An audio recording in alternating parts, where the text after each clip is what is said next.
नवीन add झालेला जो part आहे त्याच्यामध्ये तो दिसतोय इथं जिओमॉर्फॉलॉजी. ओके, 2.1 हा 2.1 जिओमॉर्फॉलॉजी. नंतर इथं मला दिसतोय नवीन ॲड झालेला जो आहे जास्त याच्यात हा 2.3 ह्युमन जॉग्रफी. हा पहिले नव्हता. 2.3 दिसता इथं ह्युमन जॉग्रफी.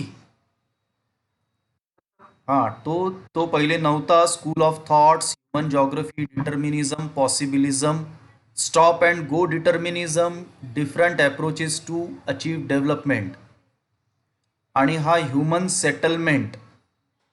हा टोटली त्यांनी यू पी एस सीच्या मेन्सचा घटक टाकलेला आहे पेपर 1 मधला. यू पी एस सीच्या मुख्य परीक्षेमध्ये जो आहे GS1 मध्ये त्याचा घटक टाकलेला आहे इथे. तसेच हा जो दिसतोय इथं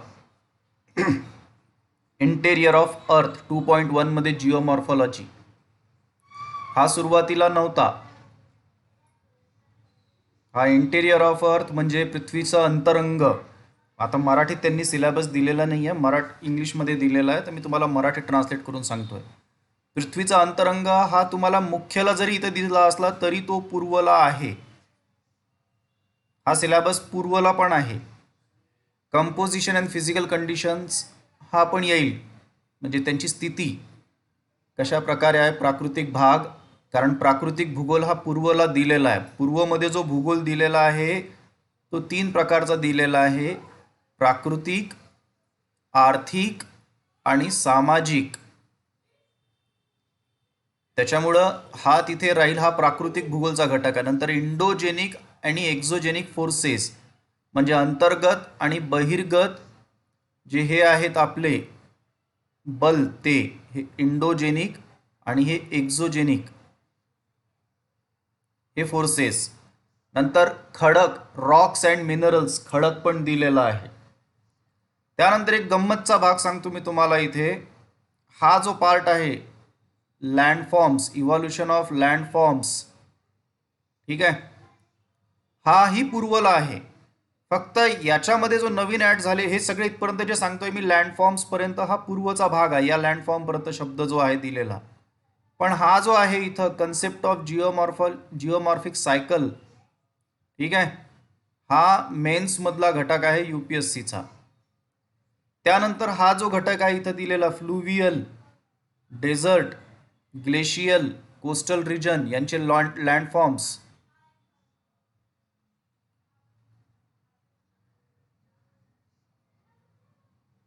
हे टोटली टॅक्स असिस्टंटला याच्यावरचे प्रश्न येतात.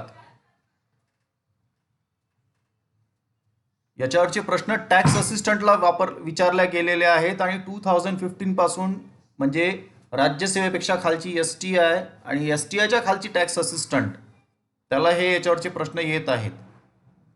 ठीक आहे. आता जरी इथं with special reference to Maharashtra हा शब्द वापरलेला आहे त्यांनी, पण इथं बघा त्यांनी विचारलाय फिजिओग्राफिक डिव्हिजन ऑफ इंडिया. या इथं इंडिया पण घेतलेला आहे. नंतर पुन्हा आपला हा जो बाकीचा भाग आहे हा अगोदरी होता. हा याच्यात काहीतरी जास्त दिलेला आहे. Natural landscape of in Maharashtra, महाराष्ट्रामध्ये असणारे नॅचरल लँडस्केप, टेकड्या, पर्वतरांग, ridges, table land, spot holes, waterfall, hot spring and beaches. याचा थोडासा अभ्यास जास्त करावा लागेल. हा नवीन टाकलेला घटक आहे महाराष्ट्रासाठी.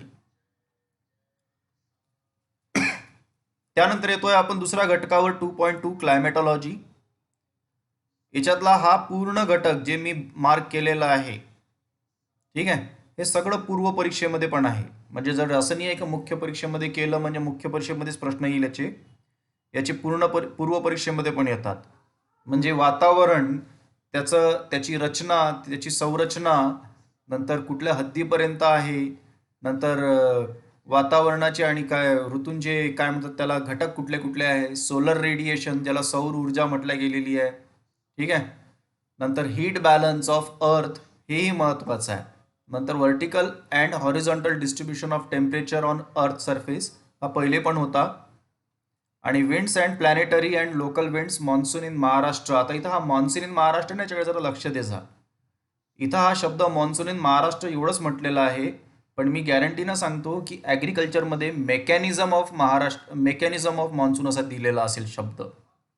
मी गेलेलो नाही आहे, पण अगोदरच्या सिलेबसमध्ये मेकॅनिझम ऑफ मॉन्सून हा जो घटक होता हा ॲग्रिकल्चरमध्ये दिला होता. जर आपण बघूया की मॉन्सूनच्या संबंधित तो घटक तिथे आहे का, तर इथं मॉन्सून इन महाराष्ट्र म्हटलं आहे, पण मेकॅनिझमचा घटक त्यांनी ॲग्रिकल्चरमध्ये दिलेला आहे.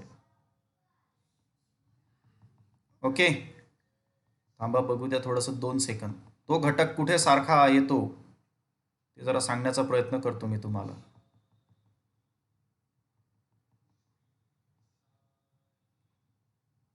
सॉईल, सॉईल घेतला नाही, तो काढून टाकण्यात आलेला आहे. तो मुख्यमधून काढून टाकण्यात आलेला आहे आणि तो पुन्हा वापस भूगोलमध्ये टाकण्यात आलेला आहे.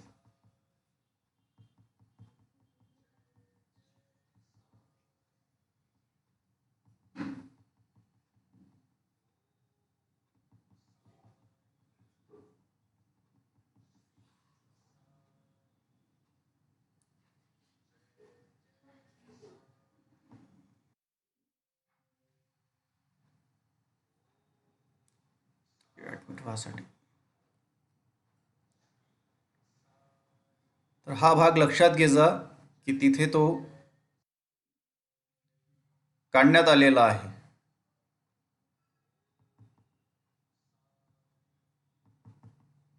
असा हा, नाहीतर हा मेकॅनिझम ऑफ मॉन्सून हा जो घटक होता हा पहिले ॲग्रिकल्चर या घटकामध्ये टाकण्यात आलेला आहे. तर इथं टोटली न्यू पार्ट जो ॲड झालेला आहे, जो आहेच नाही कुठे, याच्या अगोदर होताच नाही, तो आहे 2.3. हा जो तुमच्या डोळ्यासमोर दिसत असेल ह्युमन जॉग्रफी, ठीक आहे, हा पार्ट टोटली नवीन आहे 2.3चा. याच्यामध्ये हे जे दिलेले आहेत school of thoughts in human geography, हा ॲक्च्युअलमध्ये UPSCने त्यांच्या सिलेबसमधून काढून टाकलेला आहे. हा 2011-12 होता UPSCच्या सिलेबसमध्ये, 10-11 त्याच्यानंतर तो त्यांनी सिलेबस चेंज केला, तर हा त्यांनी घटक काढूनच टाकलेला आहे. हा हा ऑप्शनलमध्ये आहे, ऑप्शनलमध्ये आहे, पण इकडे GS मध्ये नाही आहे. Determinism, possibilism, human geography, stop and go determinism, different approaches, हे म्हणजे इथं स्कूल ऑफ थॉट्स एक शब्द जो लिहिला आहे, हा एकटाच शब्द खूप भयानक पडतो याच्यामध्ये, कारण खूप सारे थिंकर्स येतात याच्यामध्ये, अलग अलग जॉग्रफरचा अभ्यास राहील. आणि कितीही आपण समजून सांगितलं पोरांना नवीन सिलेबसमध्ये, जसं मी 2013मध्ये राज्यसेवेनी पूर्वचा सिलेबस चेंज केला होता, आणि मी तेव्हा जीव तोडू तोडू सांगत होतो का बाबांनो इतिहासचा सिलेबस वाढलेला आहे, पण संपूर्ण महाराष्ट्रामध्ये फक्त आधुनिक इतिहासच शिकवला जात होतं. जेव्हा 2015-16मध्ये त्याच्यावर तर प्रश्न येणं सुरू झाले प्राचीन आणि मध्ययुगीनवर, तेव्हा लोक म्हणायचे का नाही सर तुम्ही बरोबर, पण म्हटलं तोपर्यंत तुम्ही लक्ष नाही दिलं. त्याच्यावरचे प्रश्न सुरू झालेले होते, रामायण, महाभारत, महाजनपद. तसंच याच्यामध्ये जे आहे ते थिंकर्सवर प्रश्न येतील, 101% येतील. आणि आता याच्यातले जे प्रश्न फिरतील ते या थॉट्स या घटकावरच जास्त फिरतील. त्याच्यानंतर हा जो ह्युमन सेटलमेंटचा घटक आहे, हा सुद्धा UPSCचा त्यांनी तसाच उचललेला आहे. अगोदर एवढा नव्हता तो, जे अर्बन सेटलमेंट म्हणजे शहरी शहरी भागातील settlement, site situation types, spacing, morphology, नंतर ग्रामीण व शहरी भागातील रहिवासी किंवा जे सेटलमेंट म्हणू आपण, वसाहत, सेटलमेंट म्हणजे वसाहत, याच्यासाठी कुठल्या प्रकारचे प्रॉब्लेम्स फेस करावे लागतात, तो घटक आहे दिलेला इथे. ओके, त्याच्यानंतर हा रुरल अर्बन फ्रिंज, हा सुद्धा UPSCच्या ह्याच्यातलाच आहे, म्हणजे इथं पुन्हा हा GS1 मेन्समधला घटक घेतलेला आहे UPSCचा. ओके, आता येऊ आपण पुढच्या घटकावर, रिजनल इम्बॅलन्स जो दिलेला आहे 2.4.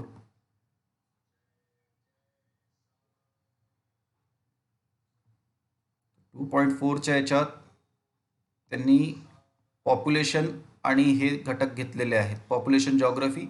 अर्थात हा पॉप्युलेशन आणि जे काही जॉग्रफी येतं हे तुम्हाला काही पूर्वमध्ये पण कामात पडेल. हा पण एक लक्षात घ्या, ह्युमन जॉग्रफी जो आहे वरतं दिलेला स्कूल ऑफ थॉट्स, हा येणार नाही, हा तुम्हाला पूर्वला येणार नाही, हा फक्त फक्त मुख्यचा घटक आहे.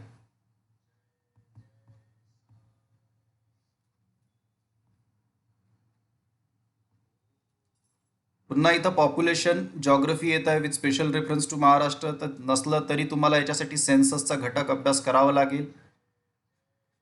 सेन्ससचा जो काही डाटा असेल तो द्यावा लागेल आणि त्याचा म्हणजे हा टोटल सेन्ससवर आहे असं समजून चला. त्यातला महाराष्ट्राशी संबंधित जी आकडेवारी आहे ते तुम्हाला उचलावी लागेल.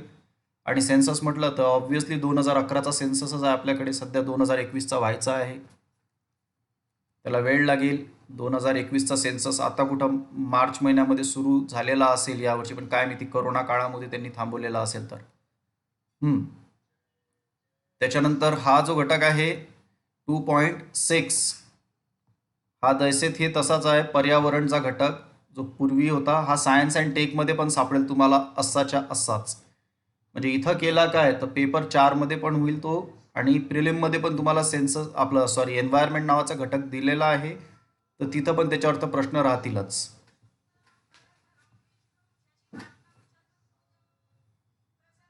एक second.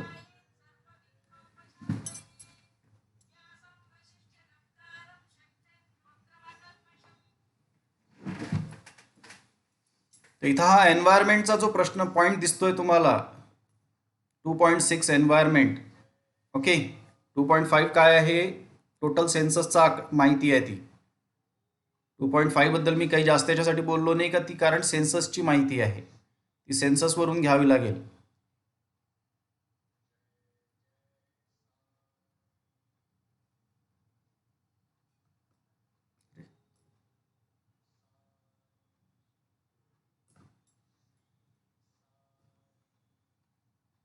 Why it is operating. तिथं जॉग्रफी अँड एरोस्पेस टेक्नॉलॉजी हा पुन्हा नवीन भाग टाकलेला आहे यांनी. पण काही घटक याच्यामध्ये असं दिसतात की जसं सायन्स अँड टेक पेपर जो आहे GS4, science and take GS4, त्याच्यातलं उचलून इथं काही घटक टाकलेले आहेत. ओके, फॉर एक्झाम्पल इथं mission Shakti in India, anti satellite missions हे दिसतात. नंतर satellite space assets, ISRO, DRDO किंवा research and development of space technology. तर स्पेस टेक्नॉलॉजी एक सेपरेट पार्टच दिलेला आहे सायन्स अँड टेकमध्ये. ओके, तर इथं पुन्हा नवीन जो थोडाफार घटक दिसतोय हा GPS आणि रिमोट सेन्सिंग. GIS, GPS आणि रिमोट सेन्सिंग. नंतर the term of arrow sky and space. The era of space technology म्हणजे पुन्हा आलं ते डिफेन्स सेक्टर बाबतीत पण बोलल्या गेला इथं. तर डिफेन्स सेक्टरमध्ये पण प्रश्न येतील त्याचे. नंतर बँकिंग, इंटरनेटच्या संबंधित इथंच आहे. म्हणजे सायन्स अँड टेक आणि जॉग्रफी यांचं को रिलेशनचा सिलेबस इथं दिलेला आहे. त्याच्यानंतर हे सांगितलंच आहे तुम्हाला, मॅनेजमेंट ऑफ स्पेस गार्बेज, काही मोठी गोष्ट नाही आहे ही. Prevention of arm race in space आणि geostrategic position of India. तर आय डोंट थिंक याच्यातला फक्त हा जो मी अंडरलाईन केलेला घटक आहे, काही येतोय GS4मध्ये सायन्स अँड टेकमध्ये आणि काही जो येतोय तो ऑप्शनलमध्ये जात आहे. तर हा न्यूली ॲडेड पार्ट आहे. हां, 2.6 मध्ये जे काही दिलेलं आहे एन्व्हायरमेंट, हा तुम्हाला पूर्व परीक्षेला सुद्धा कामात पडेल. ओके, याच्यावर तुम्ही असं म्हणू शकत नाही की पूर्वमध्ये प्रश्न येणार नाही. पूर्वमध्ये पण राहील. जसं इकोसिस्टीम, ज्याला हे म्हटलं गेलेलं आहे, इकोसिस्टीम म्हणजे काय, पर्यावरण, पारिस्थितिकी, त्याचे components biotic, abiotic component, flow of energy, energy pyramid, nutrient cycling, तेच आहे सगळं काही. Food chain, food web, environmental degradation and conservation. तर हा सुद्धा तुम्हाला पूर्वमध्येही आहे, प्लस GS4मध्ये पण आहे, हे लक्षात घ्या. GS4मध्ये पण आहे हा सायन्स अँड टेकच्या अंतर्गत. ओके, त्याच्यानंतर threat of biodiversity, man wildlife conflicts, नंतर depletion of forest, global warming, greenhouse effect, role of CO2, CH4, CFC, nitrogen oxide, acid rains, heat island in Maharashtra, हा थोडासा वेगळा आहे. त्याच्यानंतर क्योटो प्रोटोकॉल, नंतर environmental laws, environmental impact assessment, हा पूर्ण त्यांनी एन्व्हायरमेंट UPSCच्या याच्यातला घेतलेला घटक आहे. म्हणजे UPSCचा जो इकॉनॉमिक्स अँड सायन्स अँड टेकचा पेपर आहे, पेपर 3, त्याच्यातला आणि प्रिलिममधला दोन्ही याच्यातले घटक त्यांनी इथं टाकलेले आहेत. हा झाला तुमचा 2.6 आणि 2.7. तर 2.7 टोटल नवीन आहे, 2.6 तुम्हाला पूर्व परीक्षेमध्ये तसाही आहे, त्याच्यातला मेन घटक आहे. असं नाही आहे की 2.6 तुमच्यासाठी नवीन आहे, थोडाफार त्यांनी चेंज केलेला आहे. आता इथं आलाय पुन्हा 2.8 मध्ये फंडामेंटल्स ऑफ काय म्हणतात त्याला, रिमोट सेन्सिंग. रिमोट सेन्सिंग त्यांनी वरतं 2.7 मध्ये पण दिलेला आहे आणि त्याचा सेपरेट टॉपिक इथं बनवलेला आहे. दोन ठिकाणी द्यायची गरज काय, जसं पॉलिटीमध्ये दोन ठिकाणी एकच एक गोष्ट दिलेली होती. आता जरा नवीन सिलेबस बघावं लागेल का नवीन सिलेबसमध्ये त्यांनी काय चेंजेस केलेले आहेत. पॉलिटीमध्ये आणि HR मध्ये जवळपास सगळं काही सारखंच होतं.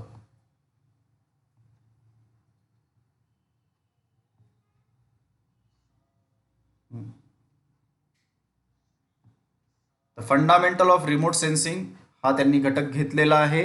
याच्यात basic concept of remote sensing. आता हेच पुन्हा एकदा लक्षात घ्या काय केलेलं आहे त्यांनी. म्हणजे इथं करणं काय, आणि हा इथं तुम्हाला एक शब्द दिसतोय 2.7 मध्ये GIS, GPS and remote sensing. हा एवढा सेंटेन्स, एवढे टर्मिनॉलॉजी त्यांनी सेपरेट 2.8 मध्ये मांडलेले आहेत.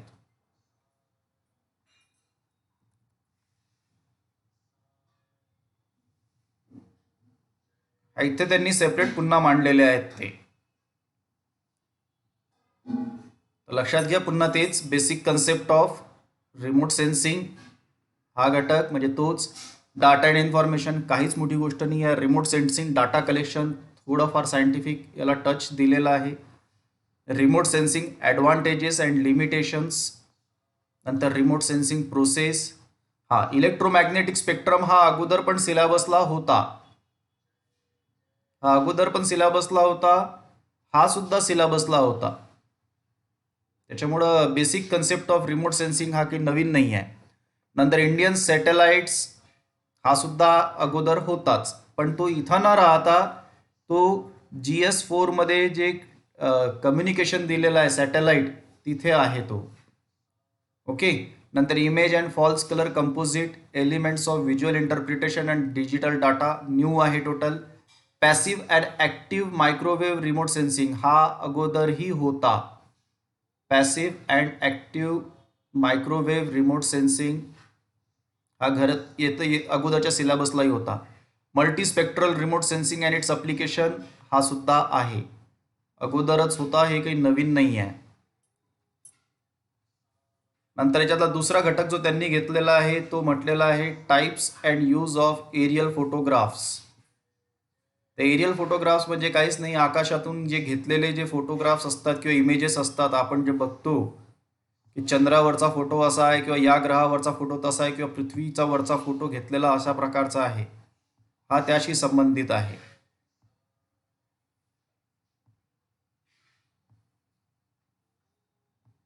त्याला काही भ्यायची गरज नाही आहे. थोडासा टेक्निकल ज्याचा टच असेल त्याला हा काम करून जाईल, आणि ज्याचा नसेल त्यांनी काही लक्ष द्यायची गरज नाही आहे, कारण इतिहास अजून शिल्लक आहे, भूगोलचा पार्ट अजून शिल्लक आहे. तर एरियल फोटोग्राफचे प्रकार आणि त्याचा वापर, युजेस हा इथं दिलेला आहे. टाइप्स ऑफ कॅमेराज, कुठले कुठले कॅमेरा यूज केल्या जातात. एरर डिटर्मिनेशन, स्पेशल रिझॉल्युशन, जर फोटो घेताना काय काय एरर येऊ शकतात, आणि रिझॉल्युशन जसं तुम्ही फोटो घेताना किंवा शूटिंग करताना रिझॉल्युशन ॲडजस्ट करता त्या संबंधितच दिलेलं आहे. एरियल फोटोग्राफ्स म्हणजे काय, आकाशातून घेतल्या गेलेले फोटो. ओके, सिंपल आहे, जास्त कॉम्प्लिकेट नका करू. दूर अंतरावरून घेतलेले फोटो. ठीक आहे, जसं तुम्ही ड्रोनचा वापर करताय आणि त्यांनी शूटिंग करताय किंवा ड्रोनचा वापर करत आहे आणि त्यांनी हे घेत आहे. हा एक नवीन घटक दिसतो इथं, मॅप स्केल, हा थोडासा जास्त राहील. एरियल फोटोग्राफी, इंटरप्रिटेशन आणि मॅप स्केल. नंतर ओव्हरलॅपिंग ऑफ स्टिरिओ फोटोग्राफी, हे टोटल थोडंसं नवीन आहे याच्यातलं हे घटक, कारण हे बाकीचे दोन घटक तर तुम्हाला सायन्स अँड टेकमध्ये आहेच. इथं हे जरा घटक जास्तीचे दिसतात. नंतर GIS हा पण होता अगोदरच्या याच्यात. कंपोनंट्स ऑफ GIS ऑलरेडी राहील. मी जसं तुम्हाला सांगितलं वरतं की GIS, GPS आणि रिमोट सेन्सिंग हेच ते घटक आहे. नंतर कोऑर्डिनेट सिस्टीम, मॅप प्रोजेक्शन पुन्हा इथं आलेला आहे. मॅप प्रोजेक्शन अँड टाइप्स हा नवीन घटक आहे. वेक्टर डाटा अँड मॉडेल्स हा सुद्धा नवीन घटक आहे. म्हणजे यांनी थोडासा प्रॅक्टिकल जे जॉग्रफीचे घेतल्या जातात एम एमध्ये असताना त्याचा सिलेबस इथं ॲड केलेला आहे. हा तर UPSCला पण नव्हता. मॅप स्केल वगैरे जे आहेत हे आता काढून टाकलेले आहेत UPSCनी, यांनी ठेवलेले आहेत. यांनी तो काढून टाकलेला भाग घेतलेला आहे. ठीक आहे. नंतर digital elevation model, triangulated irregular network data model, हे सगळं आहे. तर application to GIS to solve and societal needs in natural resource management. चला तिसरा घटक घेऊया आपण आता, तो आहे ॲग्रिकल्चरचा.